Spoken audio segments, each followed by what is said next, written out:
और याद रखें, दर दर पे रोना बंद करें, अपनी दिल में मोहब्बत रसूल पैदा करें। अगर किसी के दिल में किसी तरह का कोई किसी भी तरह से, आप देखें इस्लाम आपको क्या सिखाता है, हुजूर की शरीयत आपको क्या सिखाती है। अपने रब के सामने रोएं, उसके सामने गिड़गिड़ाएं, उससे अपनी बातें कहें। मौला रूम कहते हैं, वो फरमाते हैं मौला रूम कि एक मर्तबा फरमाते हैं, उन्होंने एक वाक़या लिखा है कि एक जो बादशाह था वो सफ़र पे जा रहा था, शौकीन था। ये जो बादशाह था ना, ये शौकीन था शिकार का। शिकार मिल गया, रास्ते में शिकार का जानब मुड़ गया। चलते चलते इसने अपने रास्ते को ही भुला दिया और ये उस हिरन के चक्कर में, शिकार के चक्कर में सहरा का शिकार हो गया और सहरा में जाकर के इसके ऊंट, इसका जो घोड़ा था वो मर गया। अब ये बिल्कुल बेसरो सामान हो गया और इसको प्यास लगने लगी। प्यास जब ज्यादा बढ़ी, एक दिन हो गया, दूसरा दिन सुबह का हुआ, इसने देखा सामने जो है वो सामने नदी है, ये नदी या उसको दरिया समझ के दौड़ा तो इस रेत धोखा, इसने जाकर के वहां के जो जर्रात हैं उनको पकड़ा तो पता लगा पानी नहीं है, रेत इसको धोखा दे रहा है। इसने फिर कहा मालिक ये तो मुझे मार ही देगा।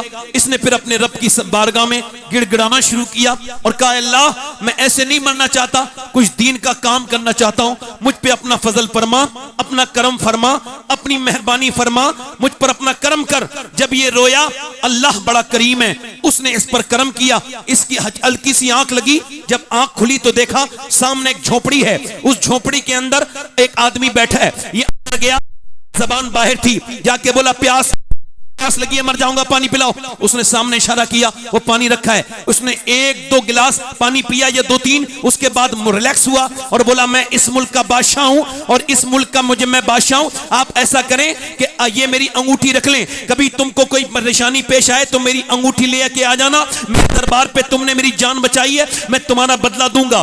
2-3 साल के बाद उस देहाती के ऊपर कोई परेशानी आई, उसने पहला काम यही कर लेता हूं कि इस अंगूठी को मैं बेच देता हूं और बेचने के बाद फिर अपना काम निकालता हूं। फिर सोचा नहीं क्या पता कितनी महंगी अंगूठी है। वो उस बादशाह के दरबार की तरफ गया और जब वो दरबार में कई दिन का सफर करके पहुंचा तो उसको रात हो चुकी थी, उसको VIP ट्रीटमेंट मिला, बहुत बेहतरीन मेहमान खुसूसी बना दिया गया अंगूठी देखते ही। और उसको रोका नहीं गया, हुक्म के तहत बादशाह के उसके हुजरे खास में पहुंचा दिया गया। इसने जाकर के देखा कि बादशाह जो है वो रो रहा है ईशा की नमाज में। इसने पलट के वापस आया, बादशाह को आहट हुई, सलाम फेरने के बाद बोला पकड़ो कौन आया था। जब उसको पकड़ के लेके आए, कहा आप कौन हैं? इसने अंगूठी दिखाई, बादशाह ने पहचाना, हाँ। बादशाह बोला तुम वही हो जिसने मेरी जान बचाई थी। आए क्यों थे और फिर जाने क्यों लगे? कहा मुझ पे कोई परेशानी पेश आई थी, कोई रास्ता नजर नहीं आ रहा था, हर तरफ से मेरे लिए रास्ते बंद हो गए थे, सोचा आपके पास जाऊं। फिर आपके पास आया तो देखा आप भी किसी के सामने अपनी परेशानी बयान कर रहे हैं, रो रहे हैं। तो मैंने सोचा बादशाह के सामने क्या रोऊं, रोना है तो उसके सामने रोऊंगा जिसके सामने बादशाह भी रोता। सुभान अल्लाह, सुभान अल्लाह, सुभान अल्लाह। वो एक सजदा जिसको तू गिरा समझता है, 1000 सजदों से देता है। मेरे नौजवानों, मेरे भाइयों, अपने रब के सामने सजदा करो। सजदा तुम्हारी ताकत है। सजदे ने तुमको बुलंद किया, सजदों ने तुमको दुनिया में रोशन किया, सजदों ने तुमको 313 थे हम। और उस सजदे को याद करो, उस जंग को याद करो जिसे अल्लाह ने अपनी निशानी कहा। वो बद्र की जंग है। कौन सी जंग है? जिसे मेरे नबी पाक सल्लल्लाहु अलैहि वसल्लम ने, अल्लाह के रसूल ने अपने सिहाबा से कहा, ए मेरे सिहाबा, चलो अब हम पर हमले का मामला है। 1000 लोग उधर से आ रहे हैं, उनके पास फौजें हैं, उनके पास ताकत है, चलो तुम में कौन कौन मेरे साथ चलेगा? हमारे पास सिर्फ 7 तलवारें, उनके पास 1000 तलवारें, उनके पास बेहतरीन घोड़े हैं, तुम्हारे पास सिर्फ कुछ घोड़े हैं। अल्लाह के रसूल सल्लल्लाहु अलैहि वसल्लम के गुलामों, सहाबा इकराम ने बोले या रसूल अल्लाह हम आपके साथ जाने के लिए तैयार हैं। नबी पाक ने इरशाद फरमाया चलेंगे, सोच लो, उनके पास बड़ी ताकत है, तुम्हारे पास जाहिरी तौर से ताकत नहीं। अर्ज करते हैं या रसूल हम आपके गुलाम हैं, उम्मत मूसा नहीं है, हम अपनी जान दे देंगे मगर आपका साथ नहीं छोड़ेंगे। सहाबा चले, उनके रोजे थे, 17वां रमजान था और रोजे थे, उनके पेट बिल्कुल पीठ से लगे हुए थे। और जब वो मदीने से निकल रहे थे, यहूदियों ने उनसे ताने दिए, कहा मुसलमानों कहां जा रहे हो, तुम्हारे पास ताकत है जो लड़ने जा रहे हो, अरे ये बताओ तुम्हारे पास तो तलवारें तक नहीं है, कैसे लड़ोगे उन लोगों से जो बड़ी तैयारियां करके आए हैं। तो सहाबा ने कहा अरे हमको तलवार और लश्कर पे नहीं, आमना के लाल पर भरोसा है। हुजूर के पीछे चले हैं, ये तारीख इस बात की शाहिद है। मेरे नबी पाक ने आज जो सजदा किया है, सैयदना अबू बकर सिद्दीक रदियल्लाहु तआला अन्हु बयान करते हैं, हदीस शरीफ में आता है मेरे नबी पाक ने अपने सजदे को लंबा किया है, तुमने रोना छोड़ दिया सजदों में। हालांकि तुम्हारे नबी की ये बड़ी प्यारी सुन्नत है कि मेरे नबी पाक अल्लाह के सामने रोया करते थे, मेरे पैगंबर रोया करते थे, अल्लाह के रसूल रोने लगे और मेरे नबी पाक इतना रोए, हजरत अबू बकर सिद्दीक कहते हैं हुजूर की जो मुबारक चादर है आपके कांधों से नीचे को उतर के आ जाती है और फिर मैं आपकी चादर को रखता हूं, हुजूर की आंखों के आंसू से वहां की जो पूरी रेत है वो भीग रही है मेरे पैगंबर के आंसुओं से। रसूल गिरामी वकार की कहते हुजूर से मैं अर्ज करता हूं या रसूल अल्लाह, अल्लाह करम करेगा, मगर मेरे नबी सर नहीं उठाते हैं, हुजूर के आंसू, अल्लाह के रसूल के आंसू। मेरा इमाम कहता है आंखें रो रो के सुजाने वाले, जाने वाले नहीं आने वाले, आंखें कुछ कहती हैं तुझसे पैगाम, ओ तेरे यार के जाने वाले। मेरे नबी पाक अल्लाह की बारगाह में अर्ज करते हैं, उसका मफहूम इस तरह से दुआ करते हैं, ऐ मेरे मालिक मैंने जो ताइफ में तकलीफें उठाई और जो मेरे ऊपर ऊंट की ओजड़ियां रखी गई और जो मेरे ऊपर जुल्म ढाए गए, जो शैबे भी तालिब में मुझको सताए, उस सब के बदले में ये 313 मेरी पूरी जिंदगी की कमाई है। ऐ मेरे मालिक, ये मेरा अबू बकर, ये मेरा उमर, ये मेरा उस्मान, ये मेरा बिलाल, ये मेरा अली, अगर ये आज शहीद हो गए, अगर ये आज मिट गए तो कयामत तक तेरा कोई नाम लेवा नहीं होगा। देख मेरे गुलामों को, इनके पेट इनके पीठ से लगे हुए, रमजान के महीने में इनके पास तलवारें तक नहीं है, ये सिर्फ तेरे नाम के भरोसे पर आए हैं। मेरे गुलामों पे अपना करम कर दे, अपनी मेहरबानी फरमा दे। मेरे नबी पाक दुआ कर रहे हैं, मेरा इमाम कहता है इजाबत का सेहरा, इनायत का जोड़ा, दुल्हन बन के निकली दुआए मोहम्मद। हुजूर अक़दस सल्लल्लाहु अलैहि वसल्लम ने सर उठाया, मेरे नबी पाक ने सर उठाया, उधर हवा चली, मेरे नबी मुस्कुराए। हजरत अली अर्ज़ करते हैं या रसूलल्लाह कैसी हवा है?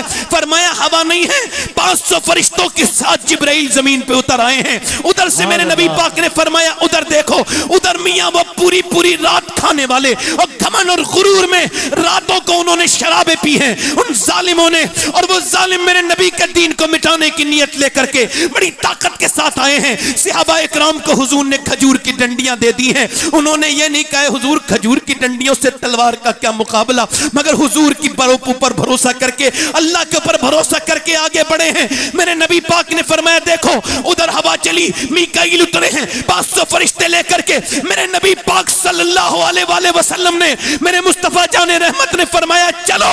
अब मियां उधर आए और उधर से उन्होंने तलवारें उठाई और कहने लगे हमारे पास ताकत है, और इधर सहाबा ने कहा हमारे दिल में हुजूर की मोहब्बत है। उन्होंने कहा हमारे पास माल है, सहाबा बोले हमारे साथ आमना का लाल है। उन्होंने कहा हमारे पास तलवारें हैं, शमशीर है। उन्होंने कहा हमारे दिल में नारे तकबीर है। वो सहाबा चले और जब जंग हुई मियां कैसे काटा था उन कुफ्फार को, कुफ्फारे मक्का को काटते काटते ऐसे कटे कि वो भागने लगे मैदान छोड़ करके। उन्हीं भागते हुए वो उमैया भी था जो बिलाल के सीने पे पत्थर रखता था। बिलाल ने उसको देखा, उसका पीछा किया, जाकर के उसके मुंह में एक जोर से घूसा मारा, वो जमीन पे गिरा। बिलाल के हाथ को देखने लगा, बिलाल ने कहा देखता क्या है, ये बिलाल का घूसा नहीं है, ये तो इस्लाम का घूसा कुफ्र के मुंह पे लगा। सुभान अल्लाह, सुभान अल्लाह, सुभान अल्लाह, सुभान अल्लाह, सुभान अल्लाह। आज लोग पीरों के सामने सजदे करते हैं जी, यही बात है। कव्वाली वाले पीर जो हैं जी जी, एक ऊंट पागल हो गया मदीने में, उस ऊंट ने लोगों को मानना शुरू किया। हुजूर से अर्ज की गई या रसूल अल्लाह एक ऊंट है वो परेशान कर रहा है, पागल हो गया। हुजूर जब गए तो वो हुजूर की तरफ भी दौड़ा, सहाबा डर गए हुजूर को इस तकलीफ ना पहुंचाए, मगर उसने आकर पांव पे सजदा किया। सुभान अल्लाह, जल्दी बोलो यार, सुभान अल्लाह, तो जब सजदा किया तो सहाबा ने अर्ज की, हुजूर हमारा ज्यादा हक है, हुजूर हमें इजाजत दें। फरमाया नहीं नहीं, मैं अगर मखलूक में किसी को सजदे की इजाजत देता तो मैं औरत को देता अपने मर्द को सजदा करे। आज लोग इंटरनेट पे जो फैलाते हैं उनके लिए पैगाम दे रहा हूं। फेसबुक पे डाल दिया बरेलवी पीर और वो कव्वाली, उसके सामने सजदा किया जा रहा है और वो ये कोई बरेलवी पीर है, कोई जाहिल है, बदतमीज है, बेवकूफ है कोई, ये बरेलवी पीर है, बरेलवी पीर, ये कोई सजदा उजदा, इस पीर की हैसियत क्या है?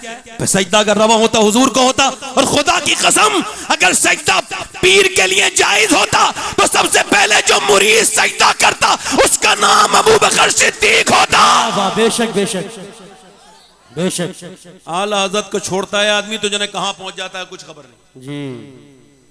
और मेरी बात आप नौजवानों से गुजारिश कर रहा हूं, अपनी जिंदगियों में ये बात आप पैदा करें। आज आपके मोबाइल आपको बर्बादी की तरफ ले जा रहे हैं, जिसकी टाइमिंग 5 घंटे से ज्यादा है। तवज्जो चाहता हूं, इधर साहब जो बात कर रहे हैं इनसे गुजारिश है बात ना करें, इससे थोड़ा खलल पैदा होता है, बड़ी गुजारिश है आपसे। आप सुने, ये जो मोबाइल 4 घंटे से ज्यादा स्क्रीन टाइम जिन लोगों का है उनके लिए हार्वर्ड यूनिवर्सिटी ने बताया कि ये लोग पागल होने वाले हैं, इनके दिमाग जो हैं वो पागलों की तरह हो गए हैं, क्योंकि 6 घंटे तक लगातार जो स्क्रीन टाइम मोबाइल देखता है ये एबनॉर्मल है, नॉर्मल इंसान नहीं है। आज औरतें अपने बच्चों को, बेटियों को, वो क्या कर रहे हैं, अपनी बेटियों को बेटों को मोबाइल दे रहे हैं और वो मोबाइल देख के खामोश हो जाती हैं औरतें, समझती हैं हमारा पीछे छूट गया। कैम्ब्रिज यूनिवर्सिटी कहती है, ये इन्होंने अभी 6 महीने पहले ये अपडेट किया कि ये जो औरतें अपने बच्चों को मोबाइल देती हैं, ये मोबाइल नहीं दे रही हैं, ये उनको ड्रग्स दे रही हैं, जहर दे रही हैं, उनकी जिंदगियों के साथ खेल रही हैं। और हुआ भी यही, कर्नाटक में बच्चा पागल हो गया और पागल हुआ 5 साल का बच्चा, उसको साइकेट्रिस्ट के पास ले जाया गया, माहिर नफ्सियात के पास ले जाया गया, पूछा ये जो आपका बच्चा है, और चेकअप हुआ, कहा तेरी माँ कहाँ है, कहा लगा पबजी के अंदर है, तेरा बाप कहाँ है, मोबाइल के अंदर है, माँ कह लगी मैं तेरी माँ हूं, कहा नहीं तू मेरी माँ नहीं है, मेरी माँ तो वो है जो मेरे साथ रहती है, मेरे साथ टाइम स्पेंड करती है, वो मेरी माँ है, तू मेरी माँ नहीं है, तू मेरी माँ नहीं है। बच्चा 5 साल का, उसका तवाजुन खो गया। अच्छा अल्लाह अकबर, जरा गौर तो करें, बच्चे खुदकुशी कर रहे हैं, ऊपर से कूदे जा रहे हैं। हमारे ये जो बीमार लड़के रात के वक्त में सब सो जाते हैं, वो जो मोबाइल पे इंटरनेट पे देखते रहते हैं, ये जो गेम खेलते हैं, ये अगर यही हाल रहा अगले 10 साल में, ये कोई बईद नहीं है, 10 साल के अगले 10 साल में हर घर में एक पागल होगा जिसे मोबाइल की आदत वैसी होगी जैसे ड्रग्स की आदत होती है। और मेरे भाइयों, ओ मेरी बहनों, अपने बच्चे को इश्क रसूल सिखाओ। अपने बच्चे को देखो, भैंस का बच्चा और बकरी का बच्चा पैदा होता है, पैदा होती ही माँ को पहचान लेता है, मगर इंसान का बच्चा नहीं पहचानता। क्यों? ये बच्चा इंसान का कोरा कागज है, इसे जो सिखाओगे ये वही सीखेगा, जो पढ़ाओगे वही पढ़ेगा। इसको तुमने अपने वक्त दिया, मोबाइल के हवाले किया, मोबाइल के हवाले हो गया, अल्लाह के हवाले करोगे, उसके रसूल के हवाले। आला हज़रत फरमाते हैं, जब औरत अपने बच्चे को दूध पिलाए और दूध पिलाते वक्त वो अपने नबी पर दुरूद भी पढ़ दे, अल्लाह उसके बच्चे को आशिक रसूल बना देता है, इश्क रसूल उसके अंदर पैदा हो जाता है। आज इश्क रसूल की जरूरत है। इमाम गजाली कहते हैं, ये आपने देखा होगा, ये उलमा, ये हुफ्फाज़ व कुर्रा, ये अक्सर अपने माँ बाप के फरमाबरदार होते हैं, मगर इसकी वजह क्या है? आप देखें जरा, ये बच्चे को जब आप, आला हज़रत फरमाते हैं, अपना बच्चा जब आपका तुम्हारा 5-6 साल का हो जाए तो उसको अल्लाह का नाम लेना सिखाओ, उसको कहो अल्लाह। इमाम गजाली कहते हैं, जब तुम अपने बच्चे से कहोगे, कहो अल्लाह अल्लाह अल्लाह अल्लाह अल्लाह अल्लाह, वो 5 साल का बच्चा, 4 साल का बच्चा, 2 साल का बच्चा जब वो बोलना शुरू होता है, उसको सिखाओ अल्लाह अल्लाह। वो अल्लाह नहीं कहेगा, वो कहेगा अब्बा अब्बा। अब आप कह रहे हैं अल्लाह अल्लाह अल्लाह अल्लाह, वो कह रहे अब्बा अब्बा। इमाम मोहम्मद गजाली कहते हैं, वो कहता नहीं है, उससे अल्लाह कहलवाता है। देख, तूने इसे मेरा नाम सिखाया है, मैंने इसे तेरा नाम सिखा दिया है। मेरे भाइयों, कभी मस्जिदों में लेकर के जाया करो। ये जो बच्चे आपके मोबाइलों में गंदी तस्वीरें देख रहे हैं, आप क्या समझते हैं? अगर ईमान होता तो जरूर इंसान को फिक्र होती, मगर ईमान कमजोर हो गया, और इतना कमजोर हो गया कि बड़े बड़े गुनाह करके भी इंसान रातों भर देख रहा है, इंस्टाग्राम पे वीडियो देख रहा है, औरतों को बेलिबास देख रहा है, नीम बरहना देख रहा है, पूरी पूरी रात देख रहा है। हालांकि उसको खबर नहीं, नौजवान को जिसने अपने मोबाइल पे स्वैप करना शुरू किया है, उसको ये खबर नहीं, ये उसकी आंखें नहीं है, अल्लाह का, ये अल्लाह की अमानत है। कल अगर कयामत के दिन ये आंखें बोल जाएं और मेरे दोस्त ये कहें मालिक तूने दिया तो था माँ बाप का चेहरा देखने के लिए, तूने दिया तो था अपने हबीब का और तेरा दीदार के लिए, मगर इसने मुझसे गंदी फिल्में दिखवाई, गंदी तस्वीरें दिखवाई, ये तो फिर क्या होगा मेरे दोस्तों मेरे भाइयों, उस वक्त में क्या होगा बोलो।